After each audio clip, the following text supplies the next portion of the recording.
Okay, so we're starting off in the bridge. It's the same as before, except this is now a dividing wall that's been put in, because in real life there is a dividing wall right here. Still got to do this bit, but I'll come back to these two buttons in a second. But we've still got these systems up here, you know, all slot coordinates, AIS, ECDIS especially. We've got ECDIS, we're working on that at the minute. That's something that's almost working, which is good. And then we've only got the computer, the radar, and the weather to do before the bridge layout is complete. And these are going to be looking a lot nicer as well, because they're just for testing at the minute. But here's something I want to show you. If there's a general emergency on a ship, the general alarm will sound. And to turn this on, it sounds like this.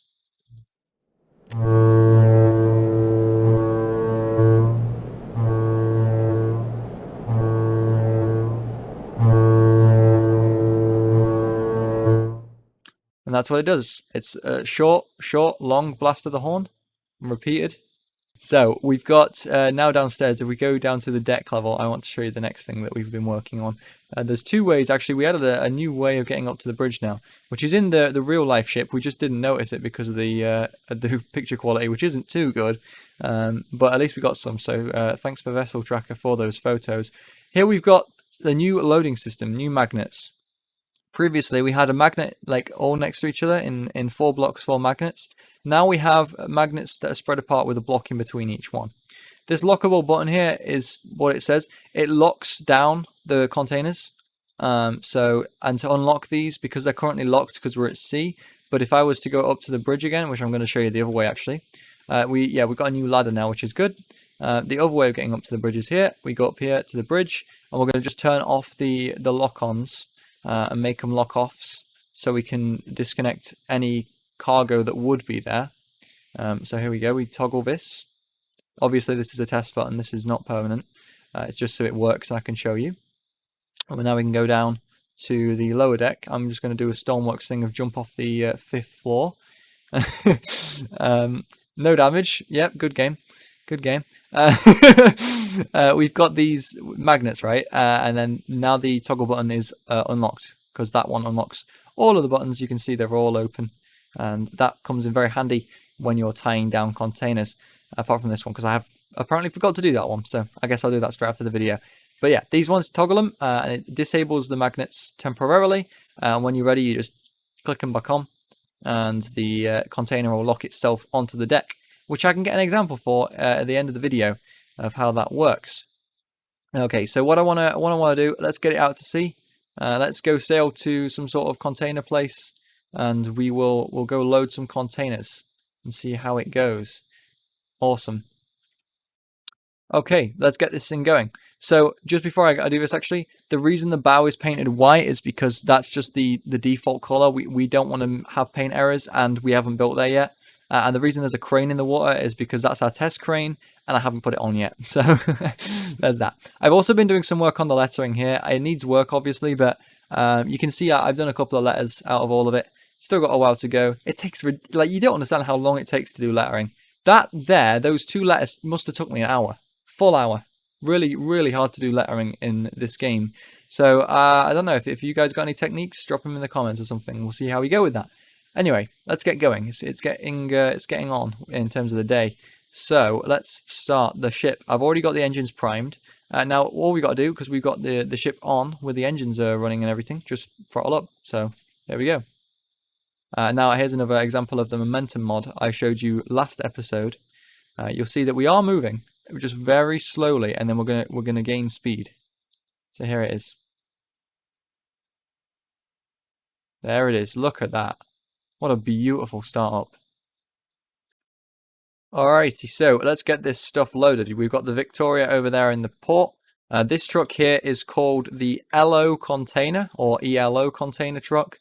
It's by Crimwand on Steam. The link will be in the description if you want to download this truck. But all I'm going to do with it, I'm just going to get it going, and I'm going to push some containers just towards the ship, just because I want to get one on to show you how it works. So I'll come back to you when I've got these containers. Alrighty, I have got the container on board the truck. We are not doing bad for FPS. I'm recording and we're running on 60 FPS still, which is really good. This is, by the way, this is me running with about 140 FPS when I'm not recording. It's just the recording software. But I mean, still, 60, 70 FPS is still pretty good, especially when we have this truck, which I don't believe is optimized. I could be wrong, though. We've got a makeshift gantry crane and a 100-meter long ship. It's not really what you would expect from this game, which is pretty cool. But anyway, besides, we're here. So let's unload the truck. I'm going to load up the gantry, and I'm going to show you how we do it and how you guys can do it when you eventually get to download this. So let's do it. Alrighty, now we're here. We've got the container ready for the gantry to do this. I'm sure you've used these before, but if you haven't, turn on the top connectors. We're going to no clip up here because the gantry is obviously testing. It's just floating. So, but yeah, it's because it's so testing. Don't worry about this too much. And we're going to pull up the container. It takes a while, but we're getting it off the ground. And now we're going to slide the container across that way. We're going to slide the container across. And we're going to load it onto the ship. So now we need to think, where are we going to load it? Because the container's got to go where the magnets are, right? That makes sense. So we try and aim for that little beam that's not got a magnet on it. Wait for the sway to stop and get it in line. We're going to slowly reel it in. Okay, that's about right. Doesn't have to be perfect. So now we're gonna do the cut-offs. Now to do this, we need to do what we did a minute ago. We need to go up to the bridge, which I don't know if I'll leave it here or what, but at the minute it's the bridge for the cut-offs. So it's just for testing at least. We got that. We can go back down to the deck now. Now because these are open, we're gonna choose where we're gonna put it. So I think here, right beneath, is probably a good spot for it. So we're gonna cut off all of those. We're gonna cut off those, and we're gonna cut off those, and we're gonna cut off those. Okay. Now, what we need to do now is we've got to lower it down onto the deck so it's almost perfectly in place. And then we're going to enable the magnets and it should slot in absolutely perfectly. Problem is, you've just got to have two people usually to do this. I've kind of mastered it because I've done it quite a few times, but it does take quite a while to get this pretty much spot on. And that's about right. I'm going to just lift it up a little bit. So it's, yeah, because it's a little bit, there we go. That should fix most problems. Yeah, cool. Cool. So we've got the container, which is ready now. I shouldn't have done that because Stormworks physics glitchy. But anyway, okay. So to do this, make sure you've got the bottom connectors to green. We're going to slowly one by one enable these. So that one is going to go onto that. Lovely jubbly. That one onto that. Sometimes takes a second. And then it's the same for this side. I usually go with this side first. Like the ones on the outside more, because if something goes wrong on the inside, it's not really a problem. If something goes wrong on the outside, your container may end up in the ocean, which is never a good thing. Now we got it on, we're going to DC the top connectors. That's just the test crane doing that. It's nothing fancy, so it doesn't matter. It looks ugly. Now we can pull this away because we don't need it. So let's just get rid of this. Not that way, this way. Now that's it. That's as simple as it is. I mean, we only loaded one, sure, but that's basically the whole process right there for every container. It does take a while, like a long while, but it is actually worth it. If you think about it, this is hella profitable. I will get the numbers on screen of how big of like deck size there is, how many containers you can fit.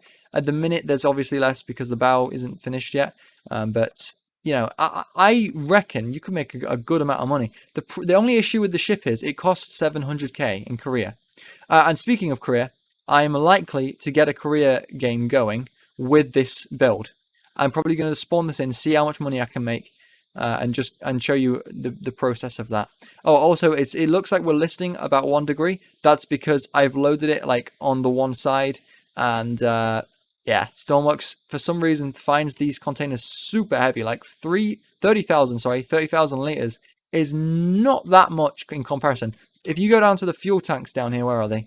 So, yeah, we hold 728,000 liters of fuel in comparison to a measly 30. It really shouldn't be doing this. Although I can understand, and it isn't a problem as well. You can fill this entire deck, I've tried it, you can fill the entire deck up with crates, and it won't be a problem. There's enough buoyancy for it to be fine. So that's it. That's fine. Yeah, cool. So yeah, anyway, that's about it. Victoria. I hope you enjoyed this week's video, guys. Stay tuned for the next video, of course, where we're going to add plenty more cool features. We'll see how it goes. Maybe next week we'll have some more containers on the deck. Maybe even more player session. I'm just thinking here, it would be really cool to have trains come drop the cargo off. They then get loaded to a ship and taken somewhere. I think that'd be really, really nice for, Stormworks. But anyway, thanks for watching, everybody. I hope you enjoyed the video. And if you did enjoy the video, please feel free to share it with your friends. That would be a great help for me. And to click the subscribe button. So yeah, thanks guys, and I'll see you all very shortly.